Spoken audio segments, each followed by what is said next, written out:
Pronto, muito boa tarde também a todos os presentes e permitam-me, claro, começar por agradecer à Câmara Municipal e também aos organizadores pelo convite que me endereçaram para participar neste encontro. Espero que consigam ver bem o PowerPoint, estava um pouco escuro e se calhar com a luz aqui da sala não, deve ser um pouco mais complicado. Queria, acima de tudo, partilhar convosco algumas impressões dos estudos que tive a oportunidade de realizar sobre esta grande personalidade do humanismo português, mas também ibérico e europeu. Também no contexto da edição da História de Portugal para a obra completa de Fernando Oliveira, como disse o Rui. A minha apresentação, que basicamente é um testemunho de boa vontade, representa o olhar de um arqueólogo sobre os textos de Fernando Oliveira, nomeadamente sobre a história de Portugal. Devo dizer que devo ao professor José Eduardo a possibilidade de participar nesta edição comentada e também a oportunidade de conhecer esta joia da historiografia portuguesa, assim como de interpretar um pouco as linhas e entrelinhas deste texto, ou de parte dele também, se puder dizer, sobretudo em relação aos temas que me ocuparam nos últimos anos, como a arqueologia da antiguidade, a recepção das fontes greco-latinas na historiografia moderna e outros temas que não vou estar aqui a expor.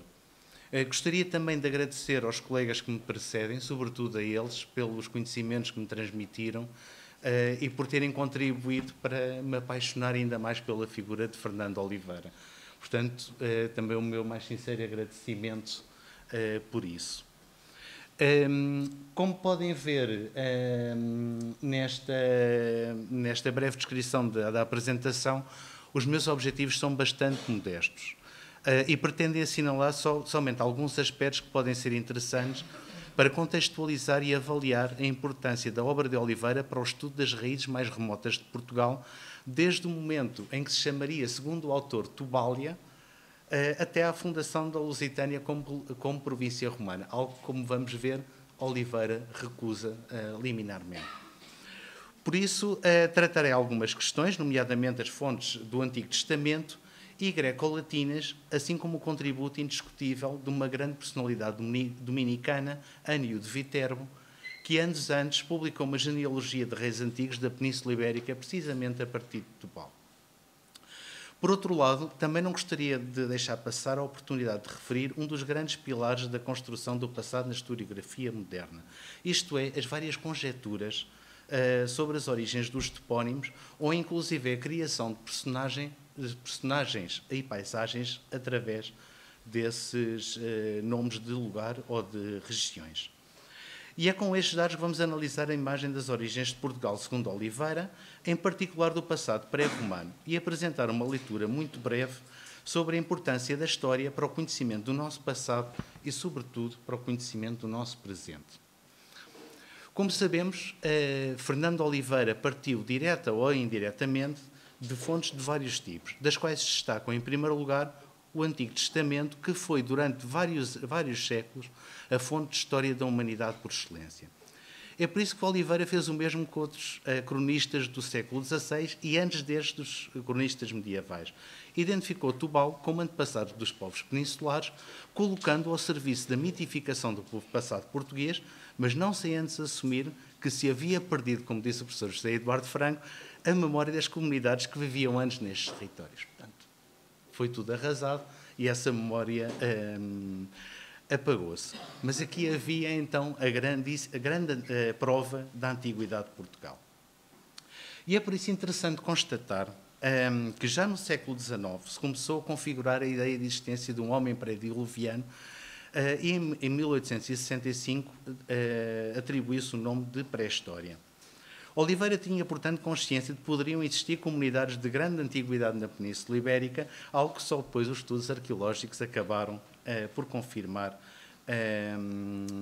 muito mais tarde.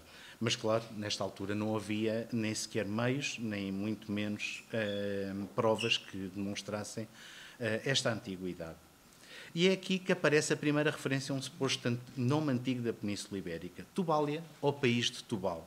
o que é relacionado pelo nosso autor com um texto de Flávio Josefo, um autor judeu-romano do século I d.C., que parece associar esta personagem à nossa península. A personagem em questão é Teobel, que, segundo Flávio Josefo, deu o seu nome a um povo que no seu tempo era designado como iberos. Por outro lado, os nomes antigos dos povos peninsulares, bem como de alguns reis míticos, foram transmitidos por várias fontes, especialmente da época romana, o que foi, obviamente, aproveitado por historiadores que, como Oliveira em Portugal e Floriano do Campo em Espanha, queriam usar este passado para glorificar os respectivos reinos. O mesmo pode ser dito em relação às paisagens míticas da literatura greco-latina, nomeadamente a Hespéria, que, como podemos ver nesta passagem, designaria toda a Península Ibérica também, segundo o nosso autor. Ora, uma grande parte destas leituras inspirou-se, como tinha dito, numa grande obra de finais do século XV, em que marcou toda a produção historiográfica moderna da Península Ibérica. Refiro-me à genealogia dos 24 reis, escrita pelo dominicano Giovanni Nani, mais conhecido como Ani de Viterbo, que influenciou profundamente a imagem do passado espanhol e serviu de fundamento à apropriação das paisagens e personagens ao serviço dos interesses dos reis católicos como unificadores de Espanha, aliás, a quem dedica a sua obra. A obra deste autor foi justamente dedicada aos reis católicos e procurava demonstrar que a monarquia espanhola era a mais antiga da cristandade, usando para isso uma obra forjada de Beroso, um historiador do século III a.C. Assim, se tiverem a oportunidade de ler o texto de Oliveira, verão que se refere imensas vezes a Beroso, mas no fundo é o texto de Viterbo com esta documentação forjada. Mas é deste documento que depois saem a referência a outros reis antigos, nomeadamente também Tubal, Luso, Deabo, entre muitos outros que não vale a pena estar aqui a mencionar. Ora, muitos destes reis foram inventados, curiosamente, a partir de nomes de territórios e de rios, produzindo-se um conjunto muito interessante do que se podia chamar quase as falsas etimologias. Isto é, interpretações das origens dos nomes a partir de semelhanças. Gostaria só de apresentar rapidamente alguns exemplos. Por exemplo, o rei Brigo, que recebeu este nome pelas várias cidades que eram conhecidas nas fontes com o nome de Briga. Termina em Briga. Conímbriga, Miróbriga, Caetóbriga, atual Setúbal, Colibriga, etc. Claro, também Tubal, que esta é a minha favorita, que estaria localizado em Setúbal. Setúbal, sede Setúbal, assento de Setúbal. Portanto, Setúbal, o sítio onde nasceu. Exatamente. Tudo veio daí. E depois, esta mistura entre Ulisses e Boa, que deram o nome a Lisboa, uma teoria que foi desvalorizada por Oliveira, mas estava muito em voga nesta altura, e a Gália, a origem do nome Gaia, e também, claro, Luso, que deu origem ao nome de Lusitânia. Mas isto não eram casos únicos, claro. O nosso grande poeta, Luís de Camões, associou, tal como Ani de Viterbo, o nome Lusitânia a Luso. Aliás, segundo a fórmula grega, Lusíadas significa precisamente filhos de Luso. Mas nisso, Oliveira parece ir um pouco noutro sentido, uma vez que procurou demonstrar que Portugal se manteve um pouco à margem do mundo romano e do domínio de Roma. Poderíamos então juntar aqui outros exemplos gloriosos, como por exemplo a relação entre Aquiles e Chelas, que também Oliveira acaba por desvalorizar para dar coerência à sua apologia da individualidade portuguesa, e também algumas conjecturas cujos topónimos depois acabam por ser usados. Podemos com isto dizer que Fernando Oliveira procurou forjar um mito das origens de Portugal, que foi um tema bem estudado pelo professor José Eduardo Franco e que se enquadra numa corrente europeia de apropriação das paisagens, espaços e personagens referidos na tradição greco-latina, que surge nas chamadas coreografias modernas, em particular na Itália ilustrada ou Roma restaurata de Flávio Biondo. E outro exemplo curioso é este mapa da Espanha antiga de Ortelius, onde este sábio cartógrafo de Antuérpia colocou vários nomes antigos que se mencionavam nas fontes. Aliás, a relação entre as cassitérides referidas por Heródoto e Inglaterra é precisamente transmitida por este autor e por um autor inglês a quem ele encomendou a localização das paisagens antigas. Portanto, nesta altura havia um grande interesse pela localização dos sítios mencionados nas fontes nos territórios nacionais. É por isso que partilho convosco uma passagem que me chama a atenção, precisamente porque sintetiza esta ideia de individualidade e de povos invasores e cobiçosos que, segundo Oliveira, não fizeram mais do que trazer a guerra.